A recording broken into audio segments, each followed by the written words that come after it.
problem in the name of the change. My point is simply if you're investigating a foreign terrorist, knowing with whom that person is communicating is relevant to your investigation. And so it's not... That's not my question. My question was, we're getting ready to maybe reauthorize 702. I don't think we ought to reauthorize it until we find out from the intelligence community where there are no indictments that have been issued against the intelligence community based upon the statements that you have made to see whether or not they're violating the law, and they refuse to give this committee the information about how many people have been caught up in that. And it's been stonewalled by the intelligence community saying, well, we just can't do it. Why can't the intelligence community get some geek over at Best Buy and have them come in and answer that question with a few little taps into the big computer system? We just want the number. The time of the gentleman has expired. The witness may answer the question. As I explained, Congressman, I've heard Director Coates explain this, and he's better positioned than I. So we don't know. Still don't know. Thank you, Mr. Chairman. Chair, thanks, gentlemen. The gentleman from Illinois, Mr. Gutierrez, is recognized for 5 minutes. Thank you, Mr. Chairman. I'd like to ask you about sexual assault by the President of the United States of America. Over the past few days, echoing previous allegations made against the President in the past several years, at least 16 women have come forward to say that the President of the United States felt them up, kissed them without permission, put his hands under their clothing without permission, groped them, touched their genitalia, walked into dressing rooms unannounced to see them naked, and made other unwanted sexual advances that to everyone are clear violations of the law. Now, I believe the women, and I generally give the women and their word a lot of weight. And when the him in question is Donald Trump, there really should be no further discussion, because as everybody, regardless of their political affiliations or partisanship, can clearly see, we have a man in the presidency who has a very difficult relationship with the truth. In this case, we have women who were made to feel powerless and insignificant, who at great personal cost and risk have come forward. And I believe them. I do. Al Franken is resigning from the Senate. And it goes no further than this committee, where 2 senior members resigned because women came forward and made credible claims. That just happened last week. And others on this dais right now are among the additional members of the body who are credibly accused of misconduct. Right now, with the number 2 person in the Justice Department before a committee and sworn to tell the truth, I think it's important to get your opinion on whether there are grounds for a criminal investigation or an ethics investigation against the President of the United States of America. For example, Rachel Crooks is one of the 16 women that we know of who have come forward. She said that President Trump, before he was president, quote, kissed me directly on the mouth. It was so inappropriate, he thought I was so insignificant that he could do that, end quote. Jill Harth, another one of the 16 women, said, quote, he groped me, he absolutely groped me, and he just slipped his hand there touching my private parts, end quote. Now, these are just 2 examples of unwelcome sexual advances. I think were he on the subway or in a restaurant, would not either or both of these incidents be enough to get him arrested? In your experience as the number 2 most important law enforcement officer in the United States? But before you answer that, how about these cases? Christian Anderson in an interview said, quote, the person on my right, who unbeknownst to me at the time was Donald Trump, put their hand up my skirt. He did touch my vagina through my underwear, end quote. And Cassandra Cyril said, he continually groped my ass and invited me to his hotel room, end quote. These are very serious allegations of crimes committed by the president, are they not? But before you answer the question, I think it's important to point out that these stories are corroborated by one of the most important witnesses of all. The president himself corroborates this. He told TV host Billy Bush when he was mic'd up for an interview with Entertainment Tonight, quote, I just start kissing them. It's like a magnet, just kiss. I don't even wait. And when you're a star, they let you do it. You can do anything. You continued, said, grab them by, and you know what he said. You can do anything, end quote. Samantha Hovley said on national television that when she was a contestant in a beauty contest, Trump would come back unannounced to the dressing room. And she tells her story, and once again, we have audio tape of the president corroborating this account when he told Howard Stern, well, quote, I'll tell you, the funniest is that before a show, I'll go backstage and everyone's getting dressed and everything else, and you know, no men are anywhere, but I'm allowed to go in because I'm the owner. And he went on to say, the chicks will be almost naked, end quote. Mr. Rosenstein, I see you as a law enforcement officer, and I value your opinion on these matters. Would it be appropriate for you to investigate these and other allegations of assault and unwanted sexual advances by the President of the United States? Congressman, I am happy to take any questions regarding oversight of the Department of Justice. With regard to that matter, any other allegation that you think warrants investigation, I would invite you to submit the evidence, and the department will review it if you believe there's a federal crime. That applies to any alleged violation by any person, and that's all I have to say about that. But, Mr. Rosenstein, you're the #2 top law enforcement officer in the nation. Let me ask you, if a person on a train went and kissed a woman, is that a crime? If it's a federal crime, a federal train, it might be a federal crime, Congressman. Say it's Amtrak. Just not going to answer any hypotheticals. Say it's Amtrak. It wouldn't be appropriate for me to answer any hypotheticals. Wouldn't be appropriate? You think that it's, as a #2 law enforcement officer, you don't think it's a crime for a woman to be on a train, to be in a restaurant sitting, and a stranger, unwanted stranger, would come up to her and grope her and kiss her, that's not a crime? So if you ask me... The time of the gentleman has expired. The witness may answer the question. I would have to know the facts, and I'd have to evaluate the law. I've never prosecuted a case like that in federal court, Congressman, but if you have an allegation by any person at any time, you should feel free to submit it. The women have made the allegation. The time of the gentleman has Listen expired. to them, The chair believe them. recognizes the gentleman from Pennsylvania, Mr. Marino, for 5 minutes. Thank you, Chairman. Deputy Attorney General, it's good to see you again. Thank you. We did a lot of good work together over the years. Yes, sir. And I'm proud of it, and I'm still proud to tell people that I was part of the Justice Department. I actually have a strong bias for the Justice Department. I know your character. I know what kind of man you are, and I have the most confidence in you that you will direct that agency, rule of law, and to see that everything is above board. 99% of the 0.99 of the people that I worked with there are good, honest law enforcement. I have ultimate respect for them. They helped me in many cases, even when I was a DA.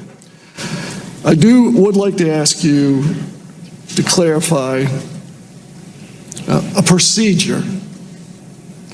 And first of all, would you tell me if I'm right here? Special counsel is appointed by the Attorney General, or under the circumstances by you, and that special counsel reports to you. Correct.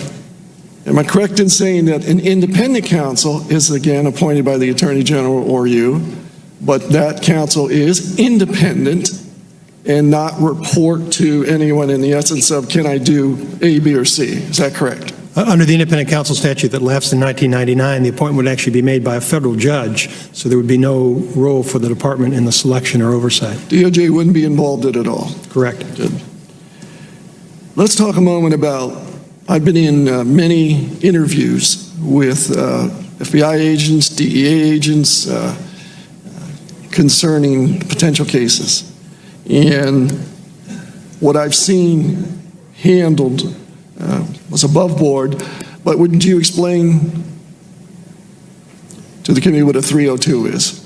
Yes, a 302 is simply the form number for an FBI interview report. So after conducting a witness interview, an FBI agent would write a summary of the interview, and we refer to that as a Form 302.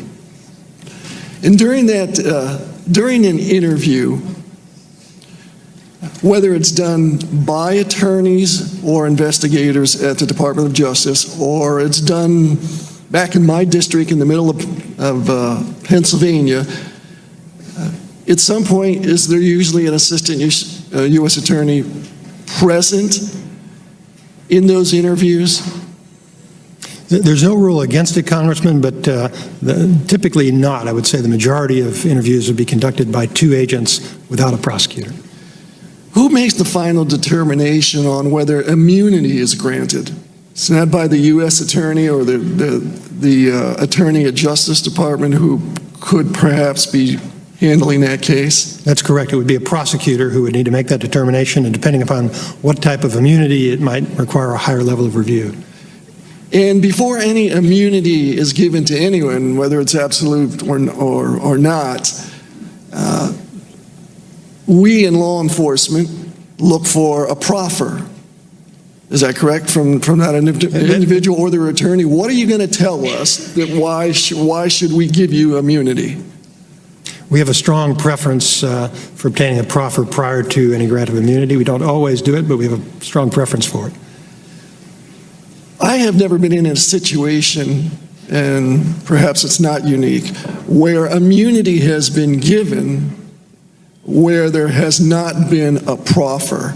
Is that, would that be an extreme, unusual situation where someone would say, get their immunity, but we have no idea what they're going to say?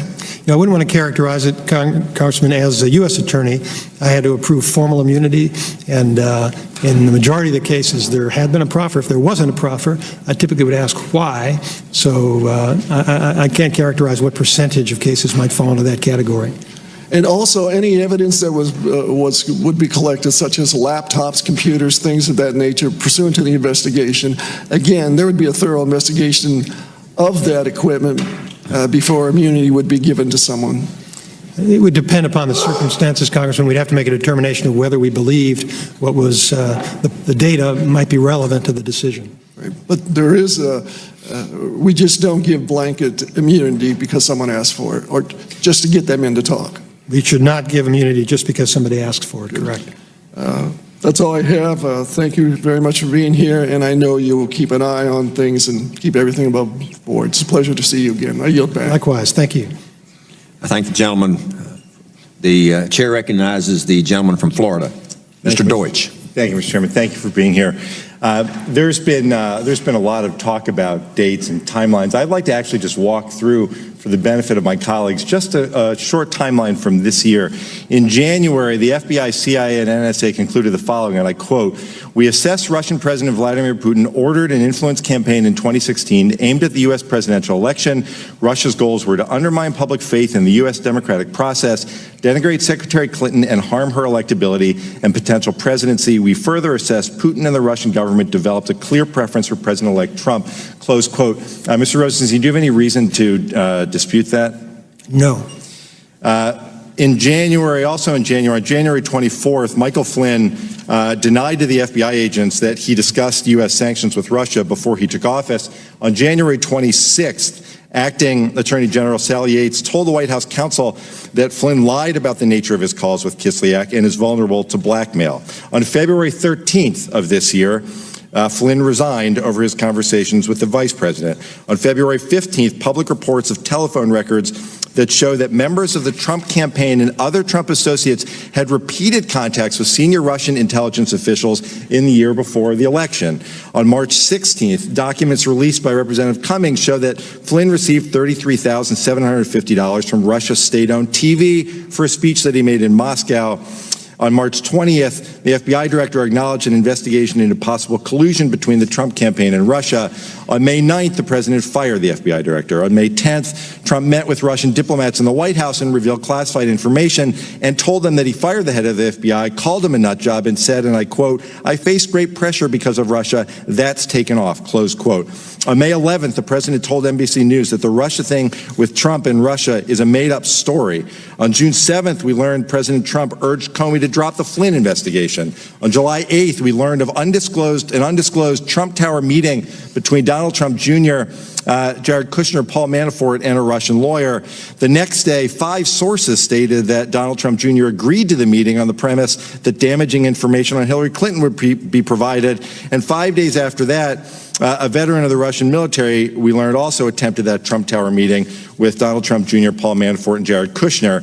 On October the 5th, George Papadopoulos, one of 5 people the president identified as a policy advisor, pleaded guilty to one count of making a false statement to the FBI on January 27th about the timing, extent, and nature of relationships and interactions with certain foreign nationals. In the statement of offense, we learned that he reached out regarding his connections that he could help arrange a meeting between Trump and Putin.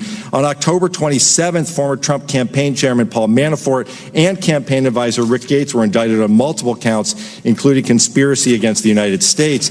In November, the President of the United States met with Vladimir Putin and said, and I quote, "He said he didn't meddle. He said he didn't meddle. I asked him again. You can only ask so many times. Every time he sees me, he says, I didn't do that, and I really believe that. When he tells me that, he means it." The President went on to say, I mean, give me a break, talking about the national security folks who put together that report that I quoted earlier. Give me a break. They are political hacks. On December 1st, former National Security Advisor Mike Flynn pleaded guilty to one count of making a false statement to the FBI about conversations he had with the Russian ambassador regarding sanctions. This is a little walk through what happened over the past year.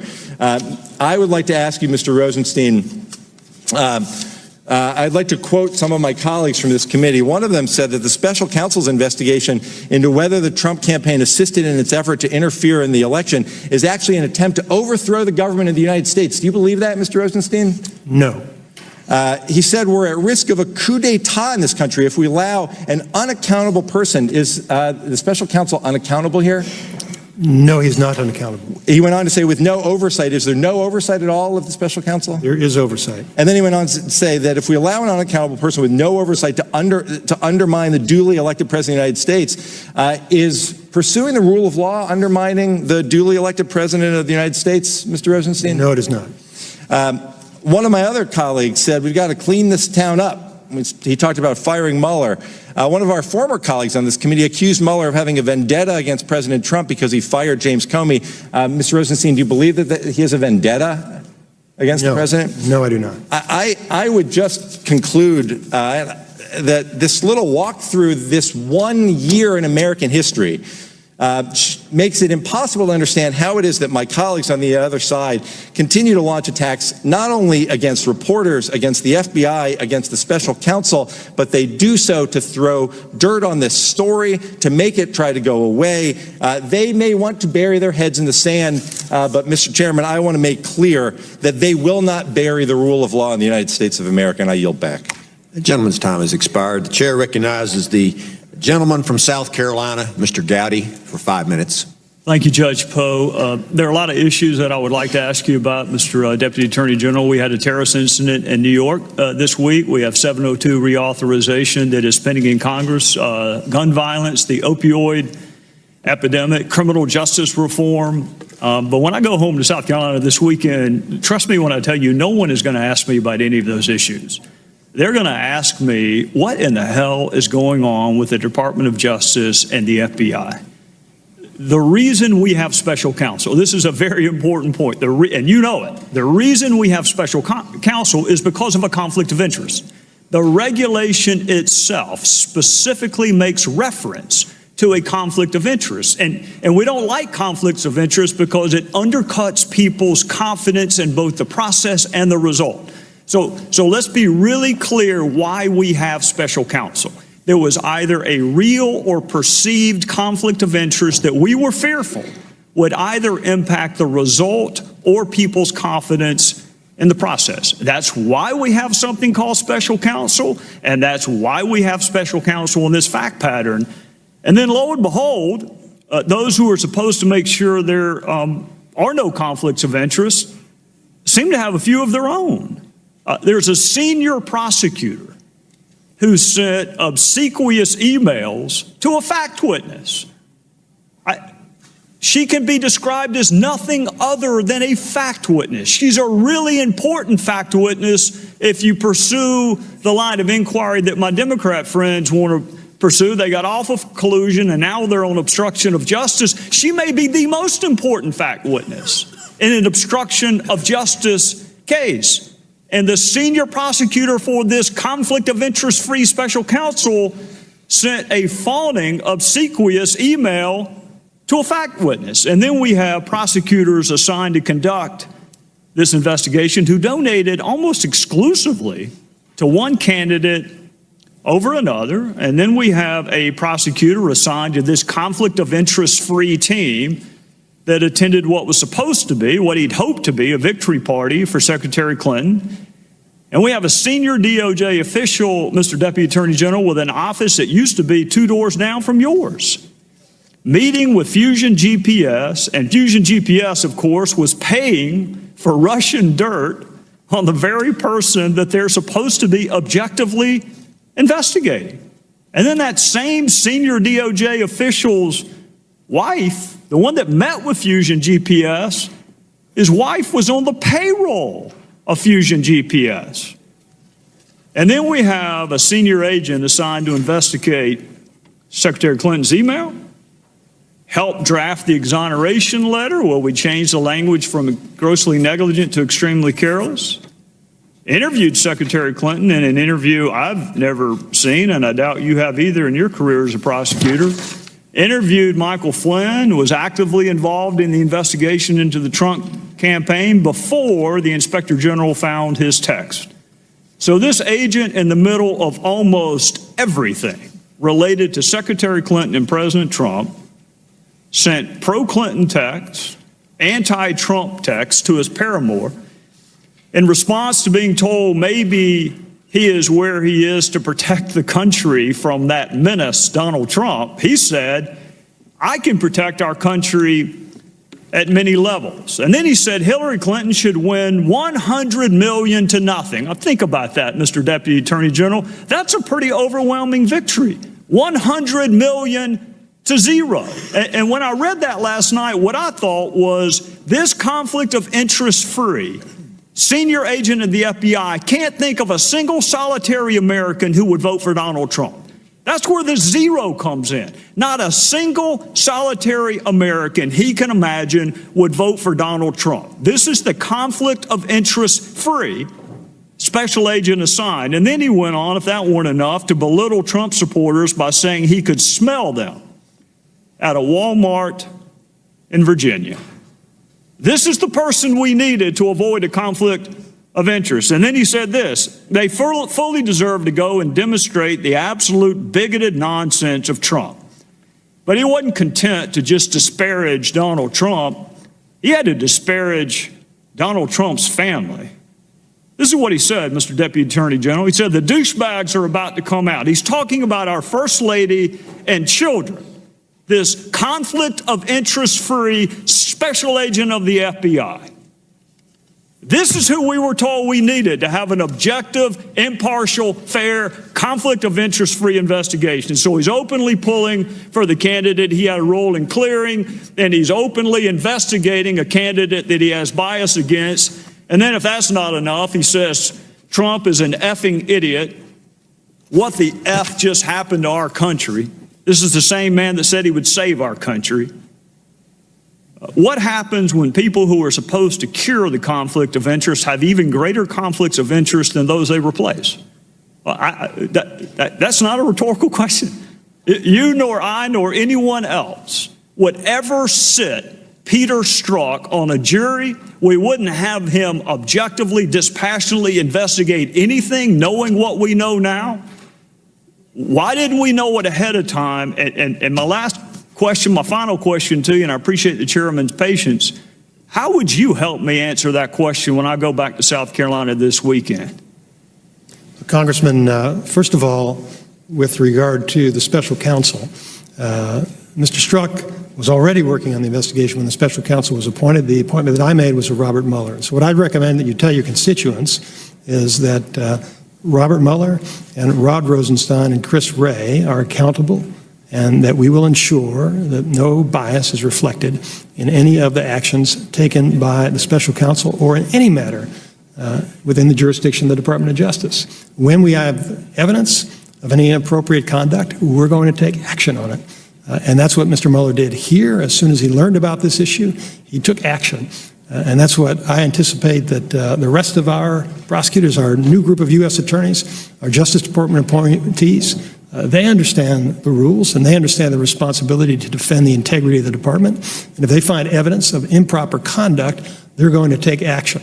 So, Congressman, that's the best assurance I can give you. But actually, there's one other point, which is you should tell your constituents that we exposed this issue because we're ensuring that the Inspector General conducts a thorough and effective investigation, and if there is any evidence of impropriety, he's going to surface it and report about it publicly. I'll try. Time of the gentleman has expired. The chair recognizes the gentleman from Rhode Island, Mr. Cicilline, for 5 minutes. Thank you, Mr. Chairman. Thank you, Mr. Rosenstein. In February, the Department of Justice changed its litigation position in Veazey versus Abbott, the Texas photo ID case. Did you have any involvement in this decision to reverse the Justice Department's long-standing position in this case that the Texas voter ID law was intentionally discriminatory? No, I did not. In August, the Department of Justice changed its litigation position in the case Husted versus H. Philip Randolph Institute. The Justice Department is now defending Ohio's voter purging law. Were you involved in the decision to change this litigation position and now side with the voter purging law? I was at the department at that time, but I don't believe I had any involvement in the decision. And were you involved in the Justice Department's decision to file an amicus brief in Masterpiece Cake Shop versus Colorado Civil Rights Commission on behalf of the baker who seeks to deny baking wedding cakes to same-sex couples? Well, that decision was made by our Inspector General, our Solicitor General. You described the special counsel as a heroic figure who served his country, a career prosecutor, someone who was confirmed unanimously as FBI director, someone of extraordinary reputation, service, and patriotism. I take it your judgment on Mr. Mueller has not changed today. Correct. And you would not have appointed a special counsel or appointed Mr. Mueller if you thought he was going to engage in a witch hunt, correct? Correct. And so it's you then would disagree with the president's labeling of the special counsel's investigation as a witch hunt, I assume. I don't know exactly what the president meant by that, Congressman. The special counsel's investigation is not a witch hunt. Well, it's not a witch hunt. The president said is you disagree. I mean, you're supposed to be independent. You can answer a question contrasting the president. You disagree it's a witch hunt. The president's wrong, correct? I do not know what the president meant by that, Congressman. Okay. I can only answer for myself. Do you believe that the repeated attacks on the credibility of Special Counsel Mueller, whether by conservative pundits on TV or by my colleagues here in Congress, threatens to undermine the credibility of the independent investigation? The independence and integrity of the investigation is not going to be affected by anything that anybody says. You delivered remarks on October 25th before the U.S. Chamber of Commerce, and I quote, you said, if we permit the rule of law to erode when it does not directly harm our personal interests, the erosion may eventually consume us as well. The rule of law is not self-executing. If it collapses, if the people lose faith in the rule of law, then everyone will suffer, end quote. In the context of the president's attacks, the American people are really witnessing an unprecedented attack on our democratic institutions by this president. First, diminishing the seriousness of the investigation which is underway about Vladimir Putin's interference on our elections, attacks on the judiciary, attacks on the free press. The one institution which continues to enjoy broad public support and remains key to protecting the rule of law is the Federal Bureau of Investigation and the Department of Justice. America is counting on your integrity and your commitment to protecting the independence of the special counsel to reaffirm our commitment to the rule of law. And so when you said just a moment ago that you don't have an opinion about a loyalty oath from the president being asked of people, it might be useful to remind you, sir, that members of the Department of Justice take an oath to the Constitution. And so a loyalty oath to the President of the United States is inappropriate for any president to ask for it and for anyone to swear it. Do you agree? Congressman, nobody has asked me for a loyalty oath. That's not my question, sir. My question is, you are here to demonstrate the independence of your office, and you are unwilling to say that an oath to the President of the United States rather than to the Constitution is not inappropriate. That does not inspire a lot of confidence. Say that. An oath to the President of the United States rather than the Constitution would be inappropriate. Or an oath to the President of the United States, period, is not appropriate. Congressman, you're talking about a hypothetical where it's not clear what was asked or what was said. You also as long as you are following your oath of office, you can also be faithful to the administration. No, that's not, faithful is not the question. I'll move to a new question. You also said you would not respond to the question to say whether or not the President of the United States had asked you to initiate criminal prosecutions against political adversaries, that you would not disclose whether or not those conversations took place. I said I would disclose if I was told to do something improper. Well, what about if you were encouraged to do something improper? What if you were encouraged to initiate a criminal investigation That's not appropriate to do, is it? Several of your colleagues on both sides have encouraged me today, Congressman, and as I've explained, I'm going to base my decisions on the facts and the law. I understand that, Mr. Rosen, but the action of a president to encourage you to initiate a criminal prosecution, separate and apart what you will do with that very action is not appropriate. You're free to make that judgment. Well, I'm asking you in your judgment. Isn't that inappropriate? My judgment is it would be inappropriate for somebody to order me to do something. But it wouldn't be inappropriate for your supervisor, the person you serve, the president of the United States, to tell you or suggest you or encourage you to initiate a criminal prosecution against a political adversary? Congressman, I think I've been very clear about this, that nobody is giving me I'll just end with this, Mr. Deputy Attorney General. You know, we've heard you very proudly here talk about the integrity of the Department of Justice and the work of the FBI. We heard Director Wray say the same thing. These two agencies, the FBI and the Department of Justice, are in the midst of an unprecedented attack by individuals who are trying to undermine the credibility of this independent counsel's investigation. These are the same group of individuals who praised Robert Mueller when he was appointed. Spectacular, was praised uniformly. And now the only thing that's changed is 2 indictments, 2 pleas. Michael Flynn, part of the president's inner circle now, cooperating with the government. That's the only thing that's changed. We need to hear your voice defending the integrity of this department, rule of law, the independence of this investigation, because the very future of our democracy is at stake if you fail to do that. And so I urge you to do so, and with that I yield back. The chair recognizes the gentleman from Idaho, Mr. Labrador, for 5 minutes. Thank you, Mr. Chairman. Thank you, Mr. Rosenstein, for being here today. I shudder at some of the questions from the other side, and I just want to ask you a quick question. Have you ever said that you are the president's wingman? No, sir. Has the current Attorney General of the United States ever said that he is the president's wingman? Not to my knowledge. But yet, the Attorney General under President Obama said that he was the president's wingman, and I never heard a single Democrat object to that. So it's kind of ridiculous to sit here and try to question your integrity or trying to question whether somebody's going to be loyal to their president or not. As you clearly indicated, you can be both loyal to the Constitution and to the President of the United States. As long as there's not a conflict of interest, as long as you're not doing anything that is inappropriate, it's okay to be the president's wingman. It's also okay to say that you're going to be loyal to the president as long as they're not asking you to do anything that is illegal. Isn't that correct? Yes. So, what was the goal of the Russians when they tried to interfere with the elections in the United States? The assessment of the intelligence community, as reflected in their public report, is that the goal of the Russians was to undermine American confidence in democracy. So to undermine the Americans... That's what I'm paraphrasing, Congressman. I don't have it in front of me. So they try to undermine the public faith in the U.S. democratic process. Is that correct? I believe that's correct. I believe that no one in the United States has done more to undermine the belief in the United States democratic process than the Democrats and the press in some cases when they continue to report on false allegation after allegation after allegation. In fact, what you see from the Democrats is that they move from one allegation, that allegation is proven to be false, and they move to the next one, and they move to the next one, and they move to the next one because they're unhappy with the results of the election. Can you tell me why the independent counsel was actually appointed? It's a special counsel, Congressman. I've explained publicly that I appointed the special counsel based upon the unique circumstances in order to promote public confidence, and I have nothing to add to that. So why, when Mr. Mueller was charged with investigating, he was charged with investigating, quote, any links and or coordination between the Russian government and individuals associated with the campaign of Donald Trump, and any matters that are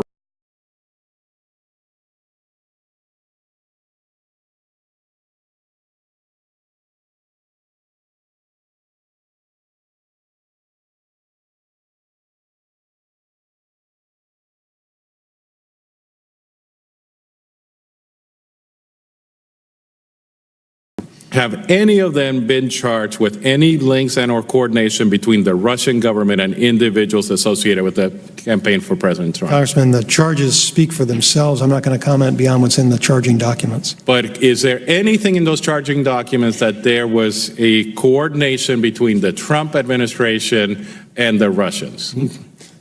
Congressman, I'm not going to comment beyond what's in the charging documents. I think you can draw your own conclusion. So something I do agree with my friends on the other side is that we should get to the bottom of, we should know the truth. We should know whether there was collusion between Russia and the President of the United States.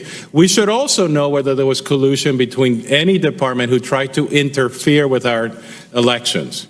So can you tell me, was there collusion between the DOJ and Fusion GPS to use a Democratic-funded document for political and legal purposes? I don't know the answer to that, Congressman. I would simply point out that the language I actually used in the appointing order was coordination, and I believe that was the language used by Director Comey when he publicly testified about an ongoing investigation. I did not use the word collusion. Okay, so that coordination, was there any coordination between the DOJ and Fusion GPS to try to undermine an election of the United States? If there were, Congressman, I'd be very concerned about it. As you know, there are ongoing reviews, and I'm not in a position to comment about that. So there are ongoing reviews, so there could potentially be an investigation where the DOJ and members of the DOJ actually colluded with an enemy of a political party and a political candidate to undermine the elections of the United States. If there's any evidence that warrants it, Congressman, we'll do what's appropriate. All right. So I think if you want to restore the trust of the American people, I think the Department of Justice has a duty to give us all the information that we have been asking for. We need to find out who started this investigation. We need to find out what the purpose was. If you have an individual who actually had a desire to have an outcome in a political race, and they decided to use the Department of Justice to investigate their political opponents, I think that is one of the worst crimes that has occurred in the history of the United States when it comes to politics. Do you agree with that? It would, if that were what happened, Congressman, it would certainly be of great concern. All right. Well, I hope that you are truly investigating this and that we get to the bottom of this. Thank you very much, and I yield back. The chair recognizes the gentleman from California, Mr. Swalwell, for 5 minutes. Thank you, Mr. Chairman. Welcome, Mr. Rosenstein, and please express my thanks to your employees who serve at our national interest every day and do very important work at the department. Mr. Rosenstein, have you spoken with the president since you were appointed? Of course. Okay. And is that in a one-on-one setting? I've never spoken with the president in a one-on-one setting. Okay. Has he called you since you've been appointed? By telephone? Yes. Okay. And what was discussed? As I said, Congressman, I've told you that if I were told to do anything inappropriate, I'd talk about it. But if the president's consulting me about matters within my official responsibility, that's part of the way you run the government. Did he discuss at all Mr. Mueller's investigation? I'm not going to comment, Congressman, about my communications with the president. How many times has he called you?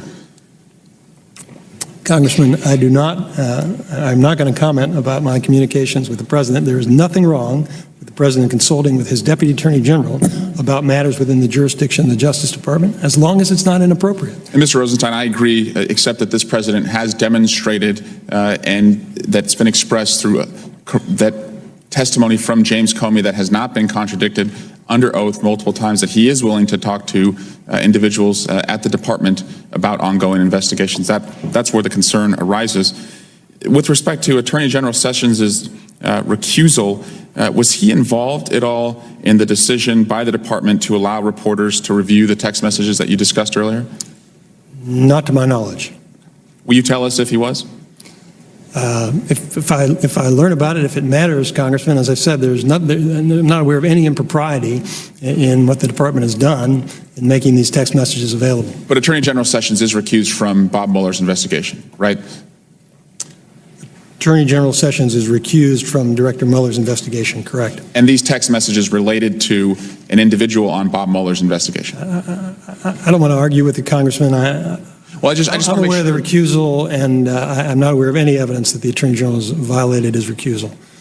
Mr. Rosenstein, if you are overseeing an investigation and lead a team of investigators, and you learn that one of the investigators has demonstrated a perceived bias against an individual in the investigation, should you A, keep the person on the team, or B, remove the person from the investigation? B. And knowing that fact pattern, what did Bob Mueller do with a similar fact pattern? He chose the correct option. Mr. Rosenstein, the president has said a number of things about you, the Attorney General, the FBI being in tatters. He even compared our intelligence community, which your employees are a part of, to Nazi Germany. And I want to ask, considering his continued disparagement of the department and your employees, are your employees proud to work for a person who holds their high integrity in such low regard? Congressman, my employees are, I believe, proud to work for the Department of Justice. Some of them support a particular president, some of them don't, but as long as they do their job appropriately, that's my concern. Well, I agree, and I hope so, and I hope that's the case. Mr. Rosenstein, your testimony today is that you believe Bob Mueller is a person of high integrity. Is that right? Yes. You believe that his investigation is being conducted fairly. Is that correct? Yes. You also believe that, and you understand that he's publicly indicted 2 individuals with respect to his investigation.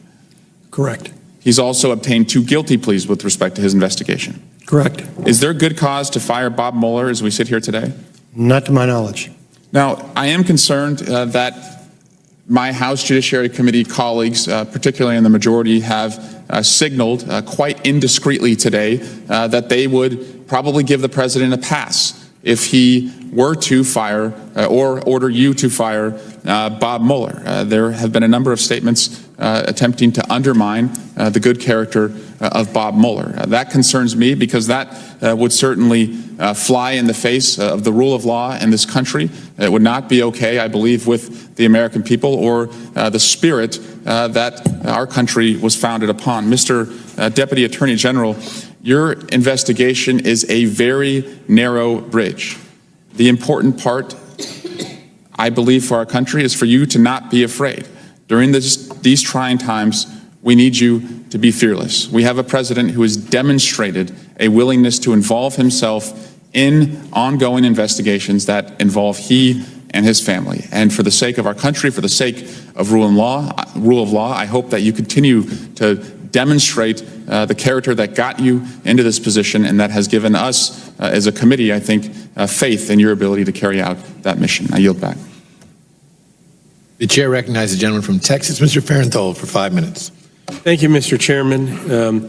And I know we've talked a lot about this today, but I feel obliged on the account of the folks that I represent are always asking me about this to say there is a real concern out there in Texas, certainly, and I think around the nation, that we've got a special counsel who's working 24/7 investigating the Trump administration, yet the Department of Justice, through various witnesses we've had up here, has basically not been able to confirm or deny what investigations, if any, are going on with respect to the potential misdeeds of the Clinton campaign and their dealings with Russia, be it through Uranium One, various speaking engagements for former President Clinton, and the like. And again, I'm not asking you to break that confidentiality, but I am suggesting that there are a lot of people out there who will be sadly disappointed if there isn't an investigation in it, who may actually, or who do actually think that there ought to be a special prosecutor or a special counsel appointed to look at the other side. So instead of beating that dead horse, I'm going to beat another one that I've been talking a lot about, and that's specifically the DOJ's opposition to the USA Liberty Act. Why is it so hard? Why is it a warrant requirement so difficult to deal with on your part? We understand the need to have exigent circumstances where things get looked at quickly, but it's like the FISA court and this whole process of obtaining things for foreign intelligence purposes to stop terrorists are being rolled into more normal mainstream criminal investigations.